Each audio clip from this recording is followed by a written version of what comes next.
გამარჯობა, ბეზორა ბღამბაშიძე ვარ. ქართულ ხალხურ საკრავებს ვამზადებ. საკრავის დასაწებებლად სხვადასხვა ოსტატი სხვადასხვა წებოს გვირჩევს. ძირითადად წითელ ტაიტბონს გვირჩევენ. მაგრამ სანამ ეს ხელოვნურად შექმნილი წებოები იქნებოდა, ქიმიური წებოები უпроსტად, მანამდე ბუნებრივ წებოთ აწებებდნენ საკრავებს. დღესაც ზოგი ასევე ბუნებრივი წებოთ აწებებს. საბჭოთა პერიოდში სტალიარნი წებოს ეძახდნენ. სტალიარ დურგალი არის და დურგლების წებო მზადდებოდა ცხოველის ჩლიქებისგან, რქებისგან, მგონი მყესებისგანაც.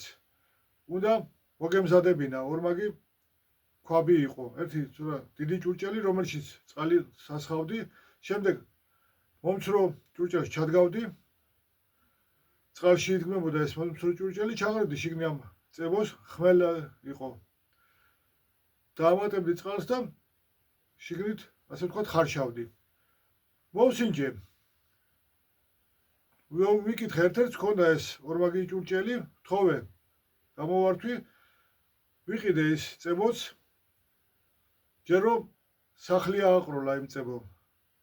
მერე ალბათ კარგად ვერ შევაზავე, თუმცა სანამ გეტყვით, ვით ითხნიავე. ცოტა რთული იყო იმით წებოს წასმა. და ალბათ კარგად ვერ მომამზადე თუ თვითონ ის წებო არ იყო კარგი. არ მომეწონა, კარგად ვერ შეწებდა. შემდეგ ვიყიდე ემულსია, იგივე პევია, ზოგი პევიას ეძახეს, ზოგი ემულსიას. ისიც არ იყო კარგი. თან ნესტ გამძლე წებო მინდოდა. ნესტმა არ დახსნას მეთქი საკრავი. მირჩიეს ქაფი წებო.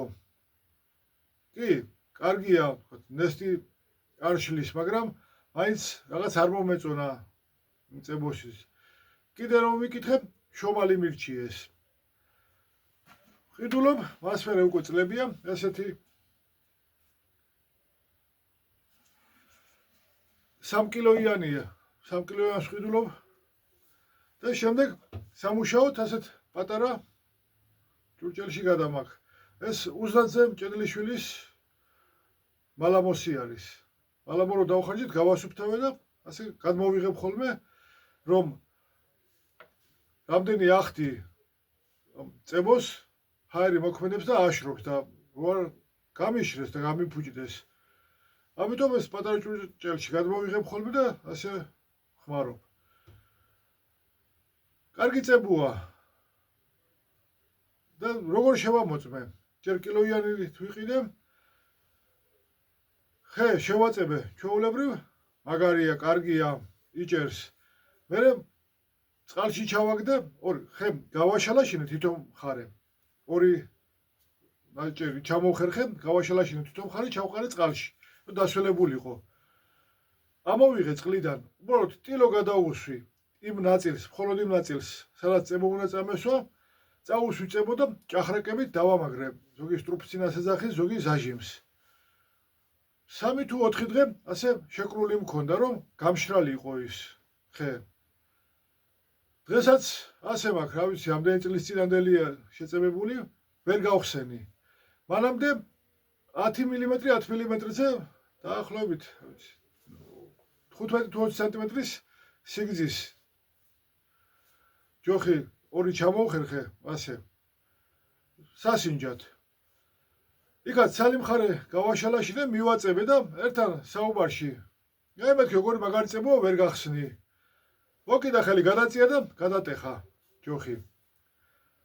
რა ექსპერიმენტი ჩამიშალე მეთქი ხუმრობით უთხარი. და ისედაც 90-იანი წლებიდან ვიცი ეს ემულსია და მაშინვე მითხრა, ვისგანაც გავიგე ეს ემულსია. მაშინვე მითხრა, რომ კარგი წებოა.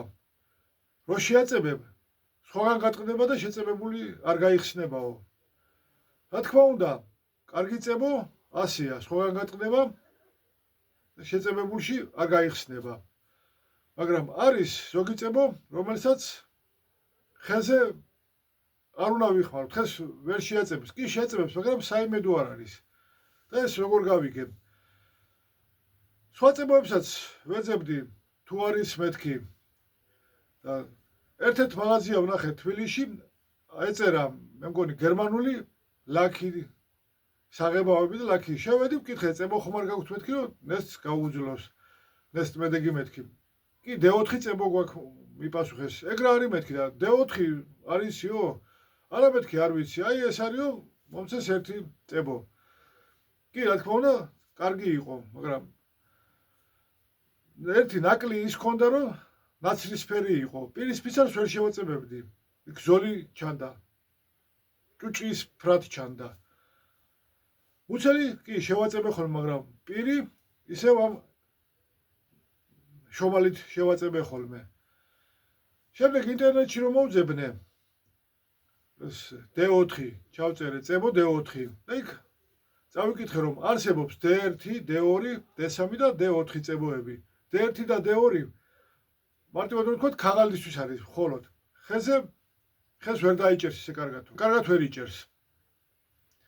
D3 ნესტს უძლებს, მაგრამ Z თუ მუდმივად დადის წყალი იხსნება. D4 კი წყალი რომს დადიოდესო Z ან რო აწვიმდეს Z ან რაღაც სხვანაირად ედინებოდეს Z არ გაიხსნებაო. კი, შომალი ძალიან კარგი წებოა, მაგრამ მაინც ვეძებდი სხვა წებოებსაც. და ვნახე ფორმულა აწერია ქართულად. ქართულად დააწერეს მეთქი და არა, საქართველოში ამზადებენ ამ წებოსო, მითხრეს. ეს არის ის ფორმულა. ვიყიდე, ესეც კილოიანი. მოვსინჯე, ესეც კარგია. კარგად აწებებს. მაგრამ კიდე მქონა ის 3 კილოიანი ახალი ნაყიდი მქონა, მე მგონი ყოველ შემთხვევაში მქონდა კიდევ ეს წებოდა, რომ დაიხარჯა. ილევოდა ეს შომალი. წავედი და რაღა უცხოური ვიყიდო მეთქი, შომალი ირანული წებოა, მაგრამ ქართულს ვიყიდი მეთქი. არ ვიცი ახლა შემოქონათ ეს უფრო დიდი ჭურჭლელში და მე ესე აფასოებდნენ ასე ვთქვათ, წონებიათ თუ თვითონ საქართველოში ამზადებდნენ, არ ვიცი, მაგრამ რაღა უცხოელების ნაწარმი ვიყიდო, ქართულს ვიყიდი მეთქი. მივედი იმ მაღაზიაში, სადაც ვიყიდე და აღარ არის დაიკეტაო. ალბათ არ გაიყიდა იმდენი, რომ ემუშავა საწარმო, სადაც წებოს აკეთებდნენ.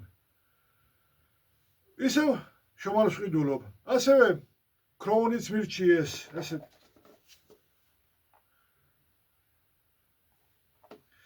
თუმცა მაინც შომალი სჯობს.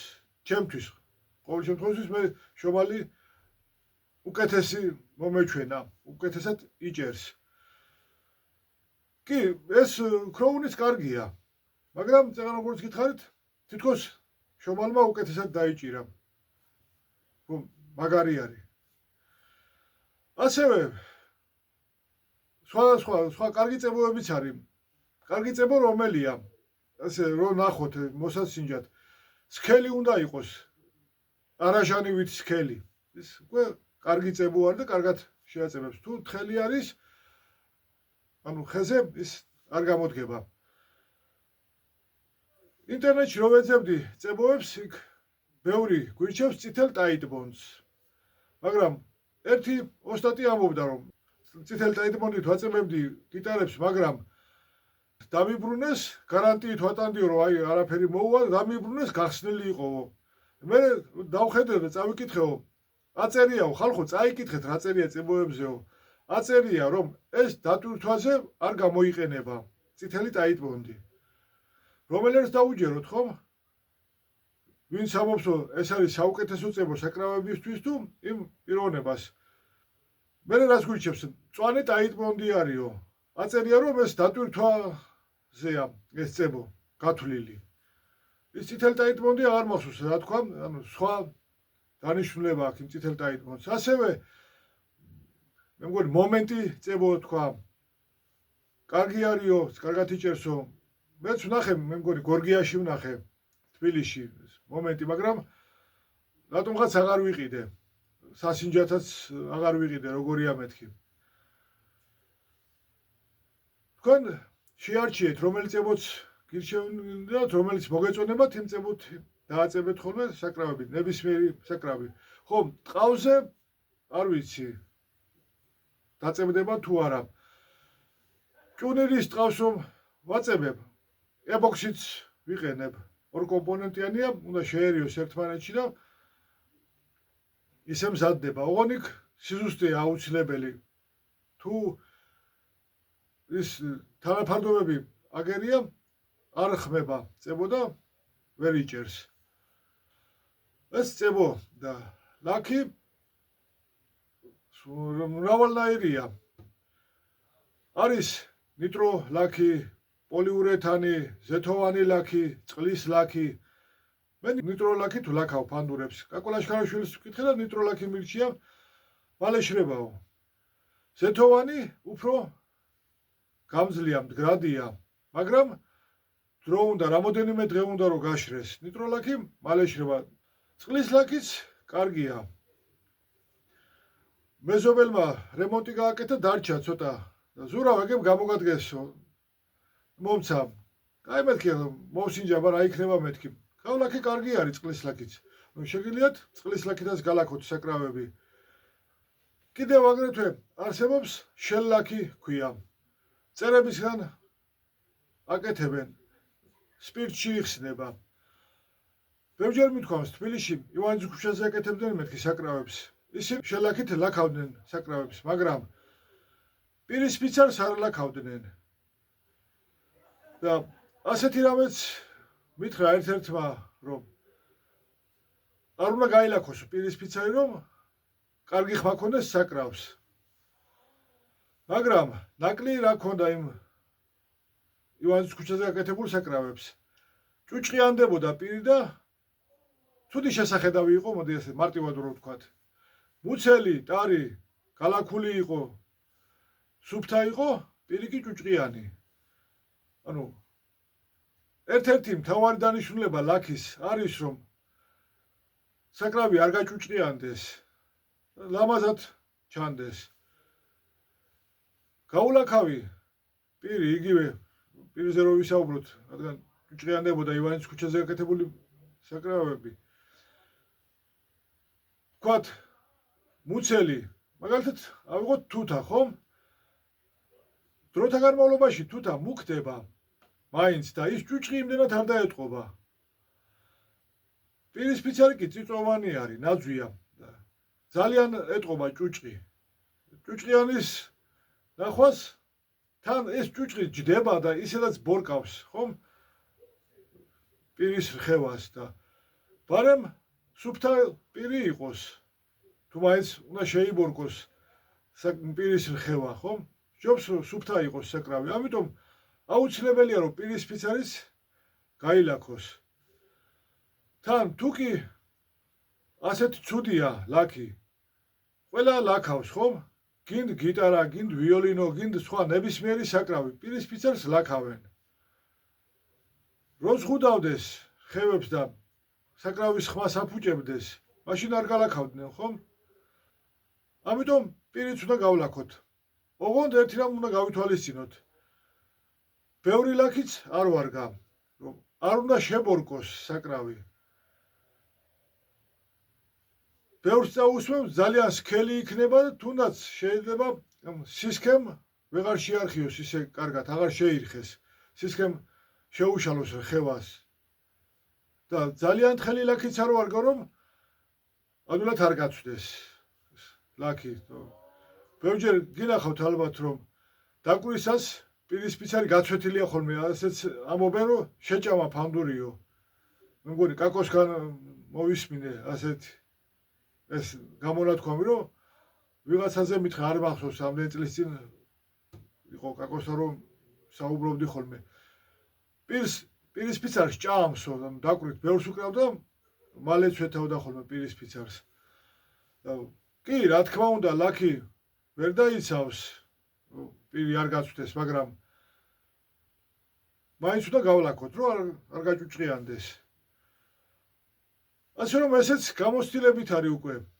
რამდენი უნდა გალაქოთ, რამდენი ფენა, თან გამხსნელითაც შეგიძლიათ გახსნათ და რამოდენიმე უფრო მეტი ფენა წასვლა ჭირდება, რა თქმა უნდა, 4-5 ფენა, შეიძლება 6 ფენას დაჭირდეს თუ ძალიან თხელია, მაგრამ სქელი ლაქი კარგად შეიძლება ჩამოიღვენთოს და უშნო იყოს. თან კარგათაც ვერ გაუშვათ, როცა ძალიან სქელია ლაქი. ამიტომ მაინც ჯობს გახსნათ დაახლოებით 2 ერთზე, 3 ერთზე, ასეთი თანაფარდობით. მე თვალზომით გავხსნი ხოლმე, ხან ოდნავ თხელი გამომდის, ხან ოდნავ სქელი გამომდის. და ამიტომ შეიძლება 4 ფენაც ეყოს ლაქი, შეიძლება 5-6 ფენა დაჭირდეს. მეზურით რომ არ უზომავ ლაქის და გავხსნელის ოდენობას, ამიტომ ასე გამომდის ხოლმე, ხან 4 ფენა ყოფნის, ხან 5, ხან 6 ფენა გალაქვით. ეს თქვენ როგორც მოგიხერხდებათ, რომელიც გირჩევნიათ იმ ლაქით გალაქეთ, თვითონ სხვადასხვა ფირმის ლაქები არის, მაგალითად მე ესკიმიც ვიყიდე, ბეტეკს ვყიდულობდი, მე ბეტეკი გააძვირეს, ესკიმი ვიყიდე, მაგრამ თვითონ ესკიმის სუნი არ მომეწონა. რატომღაც რაღაც შეიძლება ჩვეულებრივ სხვა პირიქით ბეტეკის ესკიმის სუნი უფრო მოეწონოს, რაღაც მისთვის სასიამოვნო იყოს. ჩემთვის არ იყო ისეთი კარგი და გენჩს ვყიდულობ უკვე წლებია, გენჩით ვლაქავ. ოღონდ ერთი რამ გაითვალისწინეთ, აუცილებლად ნიტროლაქი მომწამლელია. ქიმიური აირწინაღი გინდათ და გამწოვი სისტემა. წლების წინ ქალი მოვიდა და მკითხა, აირწინაღს თუ იყენებო რომ ლაქავო, არა მეთქი, აუცილებლად იყიდე, აირწინაღით გალაქე. ჩემი ქმარის არ დახშებსაკეთებდა, ნიტროლაქით ლაქავდა და ფილტვების კიბოთი გარდაიცვალაო და მომწამლელია და ნუ მოიწამლავ თავს, აუცილებლად იყიდეო რესპირატორი. რესპირატორით ლაქეო. მეც რო არ ვიყენებდი იმ რესპირატორს, ნიტროლაქს ვაბრალებ, რომ უკვე რამოდენიმე წელია. ოდნავ მეტად ცივი წყალი მომივა და ეგრევე მიცივდება ყელი. სხვა სასუნო დავაბრალო, ხო? ალბათ იმოქმედა სასუნთ გზებზე და ადვილად დამიზიანა და უკვე ადვილად მიცივდება. კი, რესპირატორს ვიკეთებ, მაგრამ არა მაქვს კარგი გამწოვი გაკეთებული.